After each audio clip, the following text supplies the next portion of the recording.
भविष्य महिमा शास्त्र वर्णने कलिचरित छतियारे पंचु पांडव रहणी श्रीकृष्ण गरुड़ संवादे गरुड़ उवाच शुणी प्रभुंक वचन गरुड़ जे कहई तुम्भर भक्तंकु चिन्हिबी केउ लक्षण थाई केउ कूले सेहु जन्मिबे केउ लक्षण थिबो कि प्रकार दिन बंचिबे कह हे पद्मनाभ केउ मंत्र को से हृदय घोषुथिबे निरते केउ केउ ग्रामे अछंती प्रघटेक गुपते त्रेतयारे मल्ल माने जे पूर्वे अछंती ध्याई कली रे से माने जन्मिबे संगे खेलिबा पाई श्रीमुखरु आज्ञा होईछि कल्की रामत हबु आंभ संगे तुम्ब मानंकु गहन रे रखिबु एकथा संक्षेपी कहिबा हेउ कमलाबर तब मुखु शुणी तरिबी पक्षी जन्मरु मोर एतेक कहिण गरुड़ पद्म पादरे पड़ी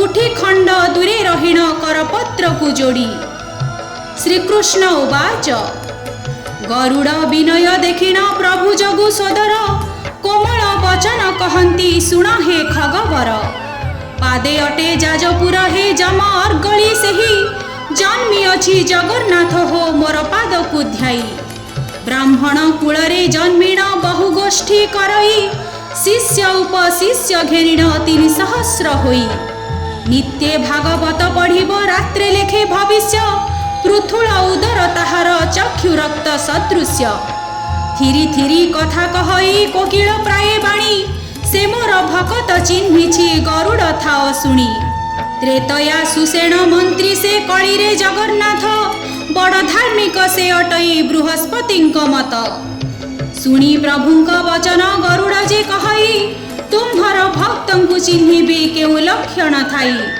केउ कूले सेहु जन्मिबे केउ लक्षण थिबो कि प्रकार दिन बंचिबे कह हे पद्मनाभ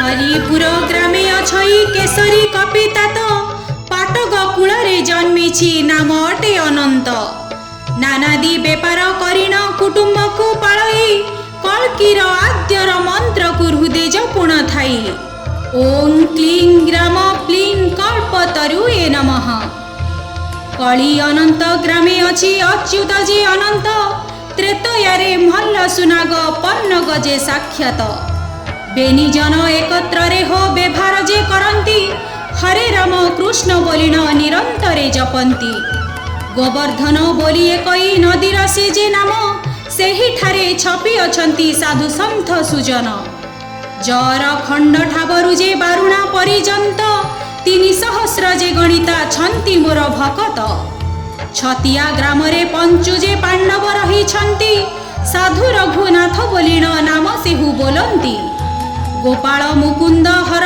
हरे नारायण टी सेहु दारु पाषाण रूप होई छपी अछंती सेहु कल्की बेलकु से उदय जे होइबे ज्येष्ठ भाई रघुनाथ हो वचन जे पालिबे जेहु रघुनाथ सेहिडी युधिष्ठिर जे अटंती पापी जन माने केही हो चिन्हि पारु नाहंती चंपापुर ठारे अछि जुआल माधोई त्रेतयारे नळवीर सेनापति सेही भगवान नामतर दुर्दंड मूर्ति ताहाकु देखिले लोके करुथांती भीति षडाक्षर मंत्र को से हृदय जपु थाई बाहरर ज्ञाने बड़ हृदय दया थाई जसराज पुर ठारु जुलुका लगाई ठाबे ठाबे भक्तगण पुरीण अछई शुणी प्रभुंक वचन गरुड़ जे कहई तुम्भर भक्तंकु चिन्हिबे केउ लक्षण थाई केउ कूले सेहु जन्मिबे केउ लक्षण थिबो कि प्रकार दिन बंचिबे कह हे पद्मनाभ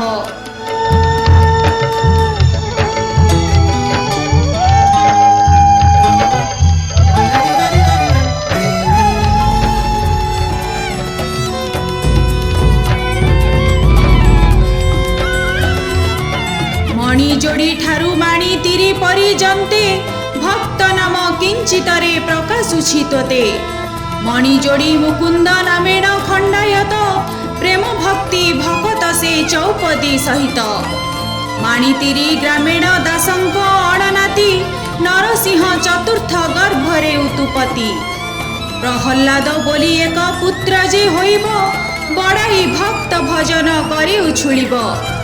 मोहर ताठारे अति प्रसन्न जे मन एहिपरि भक्त माने अछंती निपुण। सेहि जे ठाबरु पुण महाग्राम नाम सोमेश्वर अमरेश्वर लंगलेश्वर जान। भद्रेश्वर केदारेश्वर कृपालेश्वरटी एथि मध्ये 300 भक्त जे अछंती।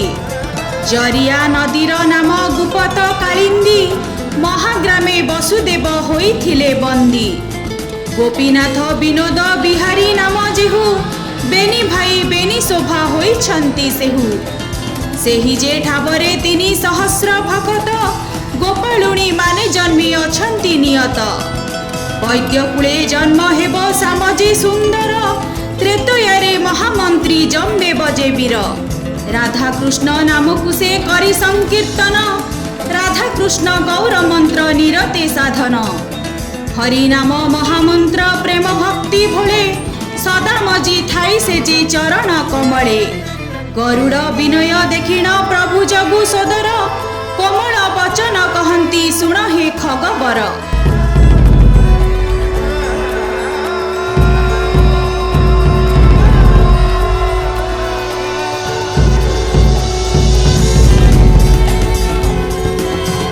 पृथुल मुरती से जे नाभिटी गभीर मस्तकरे चक्र चिन्ह थिब पक्षीवर। सेहि ठारे नळवीर अछि जन्म होई करण कूलरे जात साधु नाम बही। विनोद बिहारी पूर्व जमुना कूलरे एकाक्षर अणाक्षर भजन ताहारे।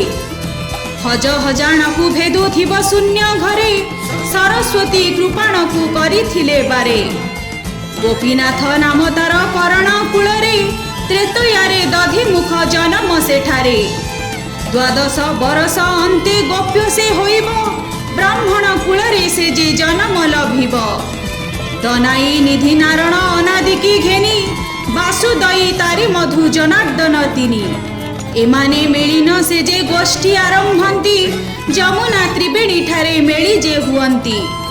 सेहि जे ठाबरु पुण भगवती नाम नेमाळ ग्राम रे 300 भक्त पुण। कपिल मार्कंड जदु कन्हाई श्रीधर खंडायत ब्राह्मण मधुर कारीगर। गंगेश्वर कुंभेश्वर मणिनागेश्वर सोमेश्वर रामेश्वर नाम पारेश्वर। सेहि जे ठाबरु पुण कटिटी कटक चौद्वार ठारु जे भुवनेश्वर जाक। एथि मध्ये भक्त जे नाना रंगे छंती सौरी जे सनातन अनिरुद्ध कृति। गरुड़ विनय देखिण प्रभु जगु सदर कोमल वचन कहंती सुण हे खगबर।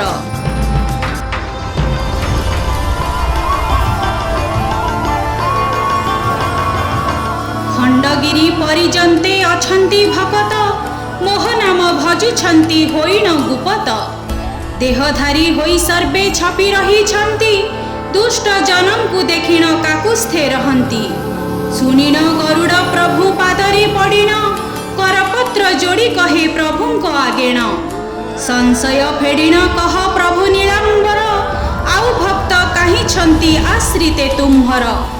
कहउछंती महाप्रभु सुन पक्षी वीर बिरुल ग्राम रे अछि विरूपाक्ष वीर। सामचई तन से जे त्रेतयारे कपि ताराक्ष दशाक्ष काल होइछंती तपि। गोपाल कूलरे जन्म होइछि तांकर गोपाल मंत्र को जपुथांती निरंतर। मुकुंदपुर रे अछि हनु महाबली ब्राह्मण कूलरे जात नाम अटे बाली। सुदाम पंडा जे पुत्र नामटी नारायण ताहांक पत्नीक नाम कमला जे जान। अति दीर्घ रूप तार महिमा जानई राम नाम बेनिक्षर हृदय जपई। गरुड़ विनय देखिण प्रभु जगु सदर कोमल वचन कहंती सुण हे खगबर।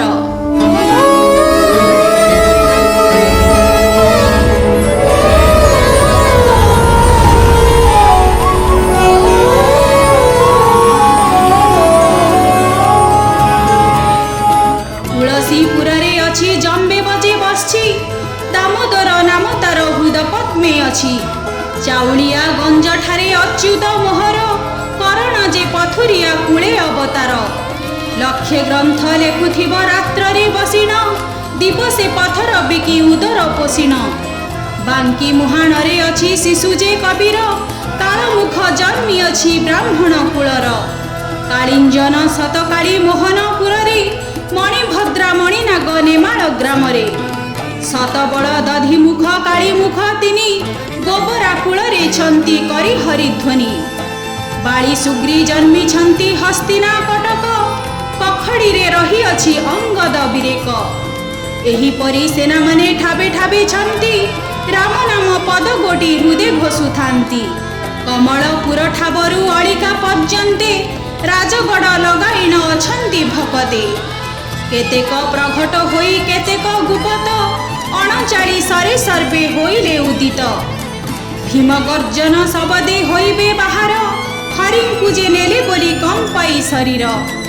ताहांकु घेनिण मुजे खेली पिटी मही एकथा प्रघट नुहे पाद थाओ छुई सुनिन गरुड़ वीर हेले महातोष आगत भारत रचे अच्युत जे दास सुज्ञजन माने मोर नघेनिब दोष तुम्भ पाद पद्मे मोर सर्वदा जे आस श्रीमुखरु जहा मते आज्ञा होई अछि सेही पद मान सबु पुराण लिहिछि गरुड़ विनय देखिण प्रभु जगु सोदर कोमल वचन कहन्ति सुन हे खगबर केतेक प्रघट होई केतेक गुपत 39 सर्वे होइले उदित